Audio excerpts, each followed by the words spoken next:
Okay, let's unpack this. We've got a ton of research here looking at, well, probably the biggest market headline this quarter. Definitely shaping up that way. And our mission today, really, is to cut through all that noise. We want to deliver some actionable insight directly to you listening in. We're diving deep into the U.S. federal government shutdown, the one that kicked off October 1st, 2025. Right. And we're going to analyze its unique implications, especially for risk assets and, specifically for crypto and the whole Web3 space. Yeah, it's a critical connection to make. We've pulled together a massive amount of source material. We've got the traditional players, AP News, Wall Street Journal, Time E, Politico, standard stuff. The heavy hitters. But we're crossing that with on-chain analytics, specialized political commentary, trying to get the full picture. You need both perspectives, the traditional and the crypto-native data. Exactly. We want to move beyond just the basic economic headlines you see everywhere else. Right. Our goal here is to pinpoint the specific mechanisms. How does this political gridlock in Washington actually translate into market volatility, into regulatory risk, and critically, into real changes in on-chain behavior that, crypto investors like you can see and react to? And I think that's key because for a long time, the digital asset market, well, it kind of treated U.S. political friction as just background noise, didn't it? Yeah, like something happening over there. But what we're looking at now feels different. It's more intense. We really have to start treating this U.S. political instability as a measurable, almost a quantifiable tail risk for the entire global digital asset world. Tail risk. Okay, Yep. Define that a bit more in this context. It means it's not just some small bump in the road. It's a low probability, maybe, but potentially high impact event stemming directly from political failure. This isn't just about, some federal agencies slowing down for a bit. It's about the core sovereign entity, the U.S. government, in the global financial system signaling deep structural instability. And markets, especially these non-sovereign decentralized markets like crypto, they're hypersensitive to that kind of signal. It rattles confidence. Okay, so let's ground this. Lay out the basic facts first. Sources like AP News confirm it. The U.S. federal government officially shut down starting October 1st, 2025. That's the date. And it happened because they completely failed to pass a continuing resolution, the stopgap funding bill. They just ran out of time. Right, the deadline passed and boom, no funding authorization. So what was the core fight about? What were the sticking points that actually led to this gridlock? Well, when you really break it down, it fundamentally boils down to a structural fight. It's about social safety nets and who controls the purse strings, really. Okay. On one side, you have the Democrats, and they're rigidly insisting on keeping or restoring those enhanced healthcare subsidies, the ones under the Affordable Care Act, the ACA. Right, the ACA subsidies, that's their line in the sand. That seems to be the main demand, yes. Very firm on that. And the other side, the Republican position, especially the sort of Trump-aligned faction. Their demand is equally firm, but opposite. They want a clean funding bill. Define clean in their terms. Clean means no extra stuff attached. Specifically, no additional health spending like those ACA subsidies. They're explicitly refusing the Democratic demands there. So this isn't just tweaking budget numbers. Not at all. This is a high-stakes structural battle over the future, the permanence of major social programs, and they're using the basic government funding process, the appropriations, as the battlefield. That's a crucial distinction. And something else feels different this time, based on the reporting from places like Yahoo, Time, the Wall Street Journal. It's the narrative framing, isn't it? Absolutely. The framing is way more aggressive. Trump has overtly positioned this shutdown not as like a failure of governance. Which is how it's usually seen. Right. Instead, it's being framed as a strategic opportunity, a chance for major reform. He's explicitly talked about using it to clear out dead wood, waste, and fraud in government. Wow, okay. Clear out dead wood. That's strong language. It is, and it's toxic for market stability because it implies the instability isn't accidental, it's intentional. Yeah. It's being used as leverage to push for really bold cuts and maybe even fundamentally redefine some federal programs. That changes everything for how markets price this, doesn't it? Completely. In past shutdowns, markets generally expected, okay, a temporary pause, some disruption, then back to normal, more or less. Business as usual eventually. Exactly. But now, The market has to price in the risk of permanent government contraction, permanent structural shifts. And that's really underscored by the escalation in tactics we're seeing. You mean beyond just the rhetoric? Yeah, past shutdowns mostly involved temporary furloughs. Federal employees sent home, but with the expectation they'd eventually get back pay. Right, an inconvenience, but not career-ending for most. But the 2025 strategy, according to multiple reports, shifted significantly. We're seeing documented plans, actual plans for widespread layoffs, not just furloughs. Layoffs, that's a massive escalation. It's huge. Furloughs are political pain, sure, but layoffs, that's structural change. That permanently disrupts careers, permanently reduces government capacity. It means skills and experience walk out the door, and replacing them later is expensive and slow. So it's a much sharper tool. Much sharper. It signals a whole new level of political seriousness in this fight. It seems designed to maximize the pain, public pain, political pain, much faster to try and force the opposition to cave. So putting it all together, this isn't just brinkmanship anymore. It feels more like a strategy of maybe demolition. Using the crisis to force through major policy changes that couldn't pass through normal legislation. That seems to be the interpretation gaining traction, that the shutdown itself is the tool to achieve structural change under the cover of a fiscal emergency. And that political reality is what starts pushing markets, especially the volatile ones like crypto, into really uncharted territory. Precisely. The foundational assumptions are being shaken. Okay, let's talk about the market reaction then. Why do markets get so spooked by this? What are the fundamental economic mechanisms? Well, at the most basic level, a government shutdown physically disrupts hundreds of critical federal services. Think about it. Contract approvals for infrastructure projects just stop. Research grants for science and tech, like biotech, they get frozen. Federal housing payments might be delayed. Exactly. Even basic regulatory filings can grind to a halt. It directly slows down parts of the economy that rely on those federal interactions. But the biggest impact, honestly, it's the uncertainty. It just injects massive political and economic uncertainty into the system. And uncertainty is poison for risk assets. Always. It's almost Pavlovian, like you said earlier. Stocks, bonds, crypto, anything considered risk-on tends to sell off when uncertainty spikes like this. So let's revisit that term, tail risk. When we say this political gridlock is a tail risk for crypto investors, what specifically should you, the listener, understand it to mean? Okay, so in traditional finance, tail risk is about those extreme outcomes. Low probability on paper, but devastating impact if they actually happen, like a financial crisis or, well, a major sovereign entity like the U.S. failing to fund itself. Right. For digital assets, this specific political standoff, this failure, raises deep worries about sovereign contagion. What does that mean? It means investors worry, if the U.S. fiscal house is so messy, what does that imply long term? For future debt ceiling fights, for the overall stability of the dollar system, for the direction of regulation. So it's not just the shutdown itself, but what it signals about deeper issues. Exactly, and to make it quantifiable or at least conceptualize it for a crypto portfolio. A political tail risk means your normal diversification might break down. Correlations between assets can go haywire. Standard risk models like value at risk or VAR that assume somewhat normal market behavior, they become kind of useless in these extreme scenarios. Because the political event is driving everything, overriding normal market logic. Precisely. Investors have to suddenly price in the possibility of a sharp, nonlinear drop in value caused purely by political failure. And it's something that's very hard to hedge against within the traditional system. And because crypto is, by design, non-sovereign. It registers the distress of the main sovereign currency provider, the U.S. dollar system, very acutely. It's like a seismograph for sovereign instability. So paradoxically, instability in Washington could make assets outside Washington, like maybe Bitcoin, look relatively safer, or at least fundamentally different. That's part of the narrative, definitely, a potential flight to non-sovereign alternatives. But let's circle back to that rhetoric we mentioned, the clear out dead wood idea. Why is that specific language so significant for markets?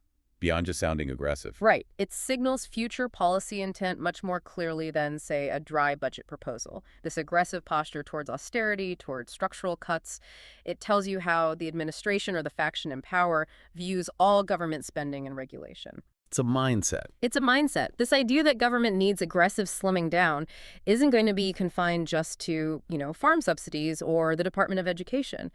It inevitably impacts things like tech infrastructure spending, funding for research and development, and crucially, by extension, the regulatory landscape for any sector that can be easily painted as speculative or excessive or wasteful. And crypto, fairly or unfairly, often gets painted with that brush, doesn't it? It absolutely does. So if the prevailing political climate demands that every government agency justify its existence, prove its fiscal responsibility, cut the fat, doesn't that inherently put a target on the back of newer, less understood, sometimes controversial sectors like Web3? It seems like it would have to. Yeah, it really sets a tone. Think about future regulatory actions against crypto. Whether they come from the SEC, the CFTC, whoever, they'll likely be viewed through this lens of, we need fiscal integrity, we need austerity.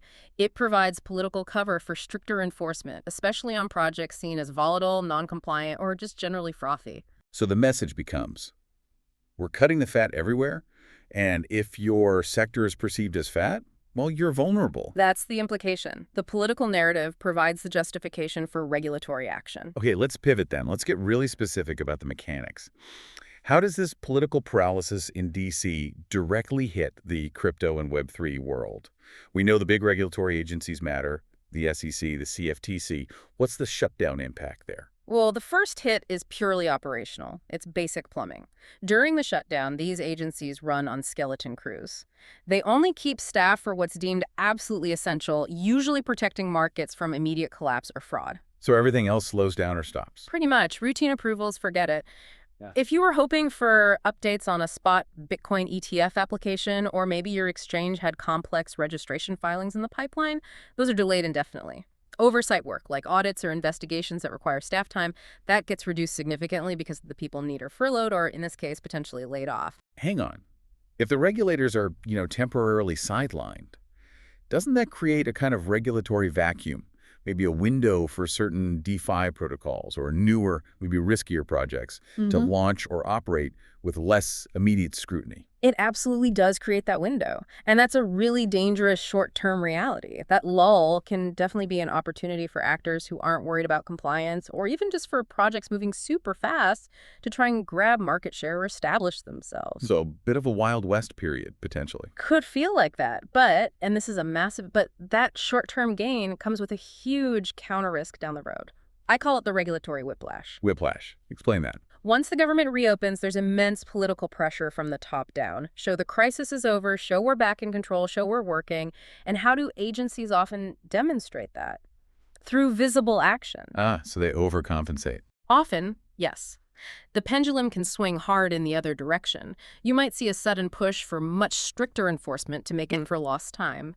Or, and this is also critical, you might see rushed approvals or even new legislation pushed through quickly, bypassing some of the usual careful deliberation just to clear the backlog and show progress.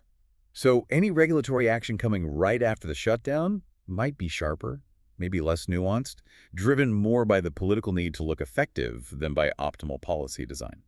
That's a very real risk. You could see the SEC suddenly issue a flurry of enforcement actions against easy targets, the low-hanging fruit. Or the CFTC might rush through a classification of a major token that has long-term consequences, just to show they're making decisions again. Investors really need to anticipate this potential shift from regulatory quiet to a sudden regulatory storm. Okay, moving beyond regulation for a second. Yeah. This kind of crisis forces a big rethink of risk across the board. You mentioned earlier this idea of safe haven flow within the digital asset space. Right. When major macro shocks hit, especially ones questioning the stability of the core system, capital looks for two things: refuge and non-correlation. Meaning places to hide and assets that don't move in lockstep with the things that are falling. Exactly. So some institutional capital may be getting nervous about the U.S. sovereign environment. The debt, the political dysfunction, the fiscal management might start rotating into assets perceived as non-sovereign. Like Bitcoin and Ethereum. Those are the main candidates, yeah. BTC and ETH are increasingly viewed by some as hedges against traditional fiat or sovereign risk. Why? Because their core properties like Bitcoin's fixed issuance schedule or Ethereum's decentralized operation are fundamentally decoupled from the decisions or failures of the U.S. Congress. So it's less about chasing yield and more about capital preservation. It's a hedge against systemic risk. If you fundamentally start to doubt the long-term stability of the U.S. political or fiscal system, then moving some portion of your assets into decentralized, programmatically scarce assets like Bitcoin can look like a strategic hedge against potential long-term fiat degradation or mismanagement. And the beauty of crypto is we can actually watch these capital shifts happening on-chain, Yeah. right? So what specific on-chain behaviors should you be looking for if traders are getting cautious during this gridlock? Yeah, the transparency is key. You're basically looking for signs that people are hitting the pause button, activity slows down. Like what specifically? Okay, gas usage on Ethereum, that's the cost to transact. You might see that dip noticeably. Why? Because discretionary activity like exploring new, risky DeFi protocols or making lots of speculative trades gets put on hold. People stick to essentials. Okay. What else? Total transaction volume across major chains might slow down as participants just wait on the sidelines for more clarity before committing capital. But maybe the most telling signs are in the whale movements, the large holders. What have you on? When the political news gets really bad or uncertainty peaks, we often see large transfers. Whales moving significant amounts of stablecoins off centralized exchanges into private wallets, or moving major assets like BTC and ETH into cold storage. And what does that signal? It signals de-risking. It signals a reluctance to leave large amounts of capital sitting on an exchange where it could be vulnerable to extreme market volatility, or maybe even unforeseen regulatory actions if the crisis escalates in weird ways. It's a defensive posture. Which brings us back to that crucial link you mentioned earlier, how the political narrative itself can bleed into the regulatory conversation. We talked about that deadwood, waste, and fraud language from politicians. How might that sound if it's adopted, say, by a regulator like an SEC chair who's already maybe skeptical of crypto? It becomes the perfect justification for a crackdown. If the dominant message coming out of Washington is all about austerity, cutting wasteful subsidies, demanding fiscal integrity, well, a regulator can very easily apply that exact same framework to justify getting tougher on sectors they already distrust. So they could frame DeFi As egregious spending of energy, perhaps, or label certain speculative tokens as wasteful speculation that harms consumers and provides no real economic value. It aligns their enforcement agenda with the prevailing political mood. And why does that rhetoric shift matter so much for market sentiment? Because it provides political cover. If a powerful politician publicly frames a crypto project or sector as the financial equivalent of deadwood, it makes it much easier for a regulator to pursue aggressive legal action against it without worrying about immediate political blowback from Congress. It removes the political shield in a way. Exactly. That shift in the narrative framework, that withdrawal of implicit political blessing can definitely impact institutional appetite for risk in the space, because suddenly the regulatory risk feels much higher and politically sanctioned. All right, let's dig into the political game theory here a bit more. It sounds like a massive clash between two really dug-in positions. What are the key dynamics driving this standoff that we should be watching? Well, the big question is about leverage and pain tolerance, really.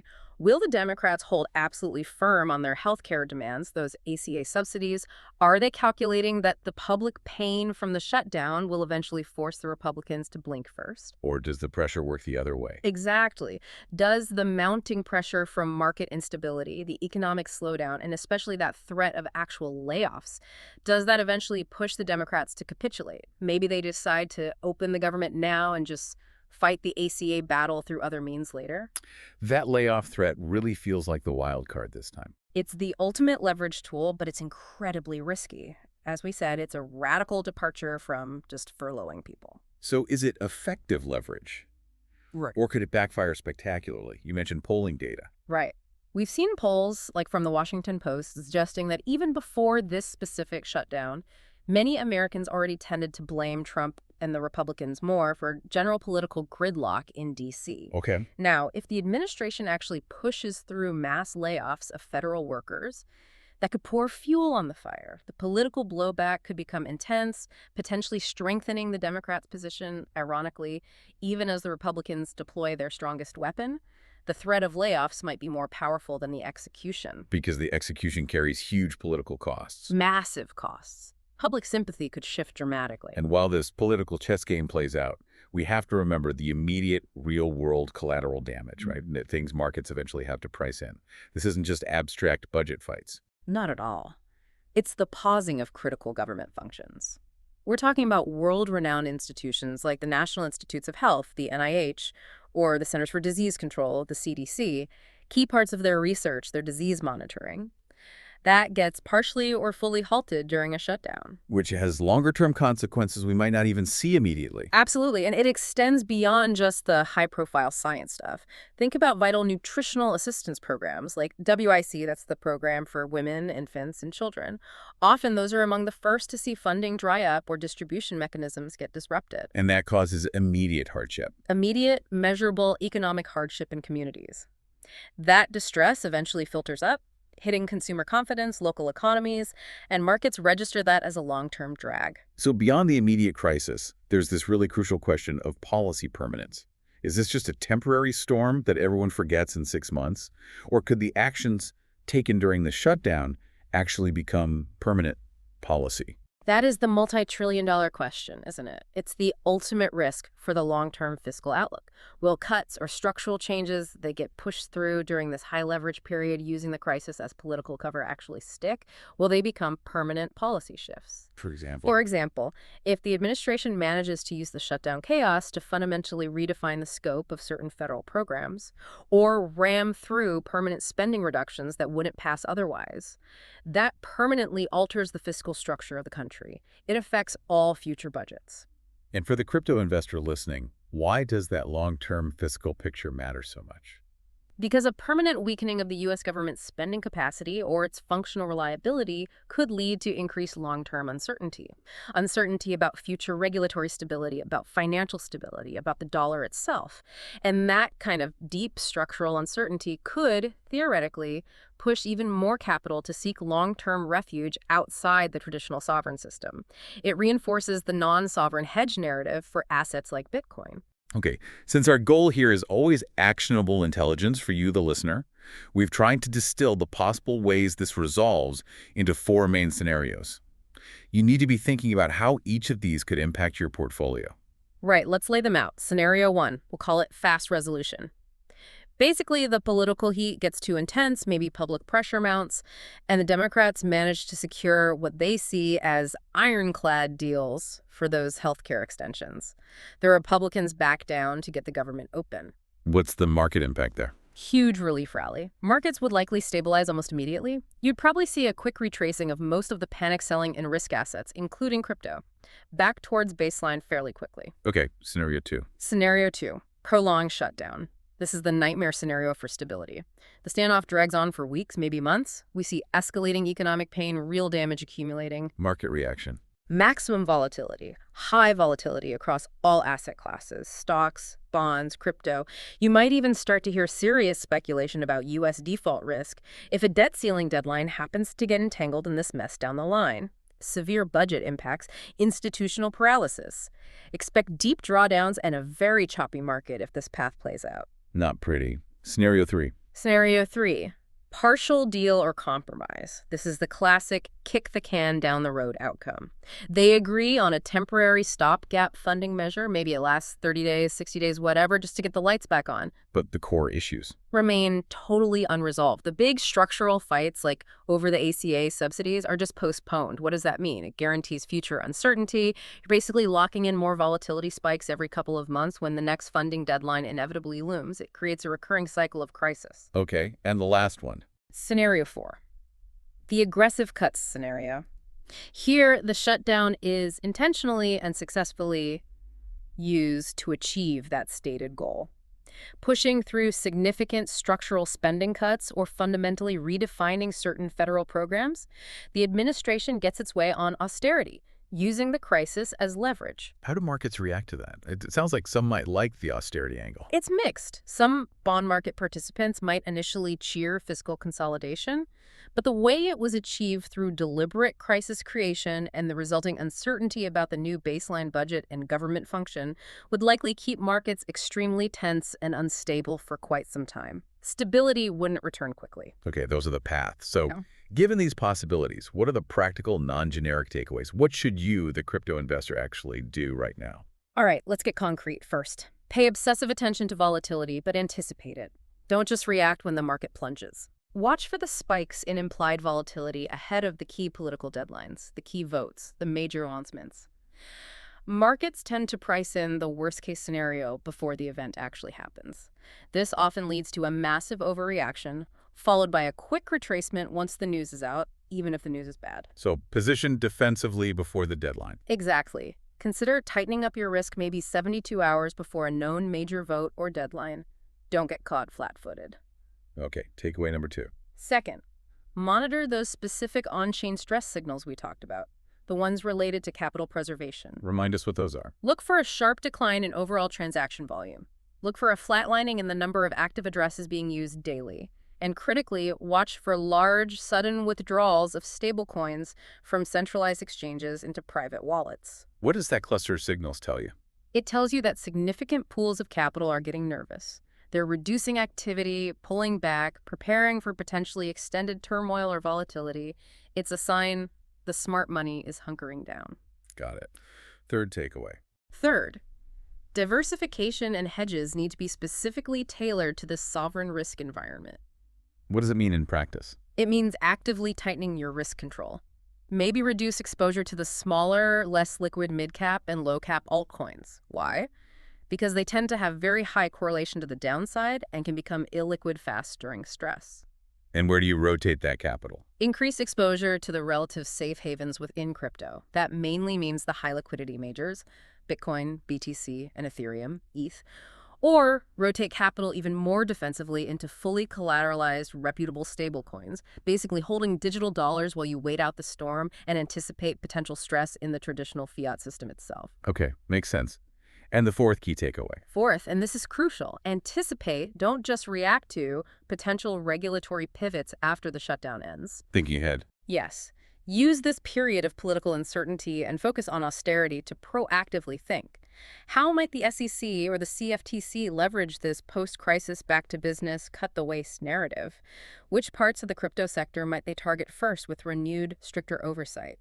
Probably the most speculative, opaque, or non-compliant areas. Be ready for that potential regulatory shift before it happens. Now, to really hammer these points home, we need to ground this analysis in some real data, some history. We've got case studies showing how past macro shocks have directly impacted crypto behavior, right? Yeah, looking back helps put the current risk in perspective. We can start with previous U.S. political crises. Think about the government shutdowns around 2018, 2019 especially, that long 35-day one. What happened in crypto, then? Well, risk assets, including Bitcoin and Ethereum, didn't just sort of drift sideways. They often experienced sharper pullbacks than even traditional equities during the peak uncertainty. It showed their sensitivity to U.S. sovereign stability. For instance, during that long 2018-2019 shutdown, we saw a measurable drop in institutional investor inflows into regulated crypto products like futures. Counterparty confidence just dipped when the government itself looked shaky. Okay, so historical precedent exists. What about more recent macro events, like the inflation shock in 2022 or those debt ceiling scares? Can we use those as templates? Absolutely. Those are great analogies for how crypto reacts to major systemic stress. What did we see then? Remind us. The reaction was fast and clear on-chain. We saw an immediate significant drop, sometimes 15–20% over a few weeks in things like DeFi trading volumes. Why? Liquidity providers got nervous and pulled funds out of the more complex, higher yield, but ultimately riskier staking and lending protocols. And where did that money go? Two places, mainly. We saw huge spikes in stablecoin minting and inflows onto exchanges, people fleeing to digital dollars. And we saw a very clear flight to quality within crypto towards the two biggest, most liquid, most recognized assets, ETH and BTC.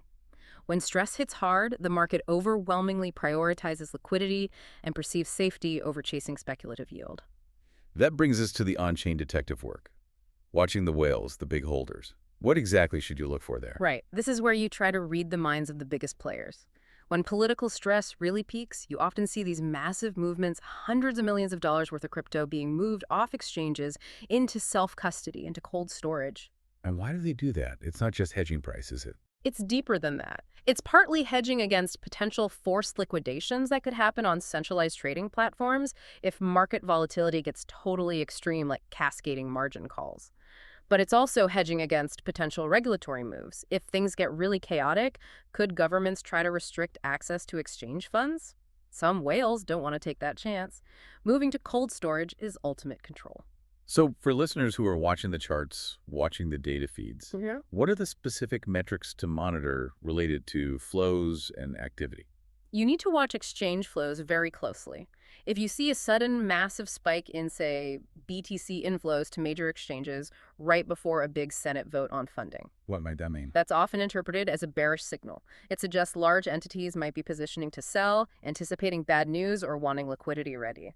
Conversely, watch the active wallet, count the daily number of wallets actually making transactions. If that number suddenly flattens out or declines right after a major partisan announcement or a breakdown in talks, Well, that's a clear sign that general market participation is pausing. People are waiting, uncertain. Widespread uncertainty is gripping the market. and we should look beyond just price and volume, right? You mentioned volatility data earlier. Yes, specifically comparing implied volatility from the options market versus realized volatility. This is key for anyone trying to hedge. Explain that briefly. Implied volatility is the market's expectation of future price swings. It typically spikes before big, uncertain political events because traders are paying up for options, buying insurance against the unknown outcome. Then, once the resolution happens, even if it's a bad resolution, the uncertainty is reduced. And implied volatility often collapses sharply. Watching that spread tells you about market fear levels. Any other key metrics? Definitely watch stablecoin activity closely. Are we seeing large amounts of new stablecoins being minted? Are stablecoins flowing rapidly between different protocols or chains? That often indicates capital is rotating out of volatile risk assets and seeking the perceived safety of dollar-pegged assets, anticipating a need for stability or dry powder. And finally, those correlation shifts you mentioned. How BTC or ETH trade relative to stocks or bonds. Super important. When markets are calm, BTC and altcoins might track the Nasdaq fairly closely. But during extreme political stress like the shutdown, those relationships can break down or flip entirely. How so? If Bitcoin really starts acting as that safe haven or non-sovereign hedge, it might temporarily decouple from U.S. equities, moving inversely perhaps. Or if the crisis escalates and starts to involve debt ceiling fears again, BTC might suddenly start correlating more closely with something like treasury yields as investors use it to hedge against inflation or default risk. Monitoring how these correlations shift tells you exactly how the market is interpreting the nature of the risk at that specific moment. Is it just market risk, or is it deep sovereign risk? Hashtag out to outro. Let's try and bring this whole deep dive together then. The main takeaway seems to be this 2025 government shutdown isn't just some beltway drama. Far from it. It's a fundamental disruption of how the U.S. sovereign entity functions. And that dysfunction directly dictates regulatory risk for crypto. It massively heightens market uncertainty, and it shapes global crypto sentiment, especially when it's all wrapped up in this political language of aggressive austerity and fiscal crackdowns. Well summarized. And that leaves us with a final, maybe provocative thought for you, the listener, to chew on as you navigate this. If this political standoff drags on, say, another week, another 2 weeks, where do you place your bet? What are the options? Do you bet on crypto losing more ground, dragged down by overwhelming macro fear and contagion spreading through global markets? Right. Or do you bet on crypto actually catching a fierce bid as significant capital actively flees troubled, highly correlated sovereign assets like equities, looking for a non-sovereign alternative? Yeah. Which force wins out in the short term? That's the key question. Fear contagion versus safe haven flight. Exactly. Something to think about. We really hope this deep dive into the specific mechanics, the political tail risk, the on-chain reactions, has given you a real edge, some valuable perspective for navigating this environment. Hope it helps frame the risks and opportunities. And if this deep dive did add value for you, if it helped your analysis, your strategy, please consider engaging with the show. You know the drill. Subscribe if you haven't. Drop a comment below with your thoughts. Hit that notification bell. Yeah, it genuinely helps support the channel. It boosts our visibility in the algorithm, which lets us keep doing these deep dives and creating quality content for you. So, drop your take below. Which side do you think ultimately wins this political showdown? And more importantly, what's your primary crypto play during all this uncertainty? We love reading the comments, and we'll definitely spotlight some of the top ones in our next deep dive. Looking forward to seeing what you think. Thanks for riding with us through this complex topic. We'll see you next time.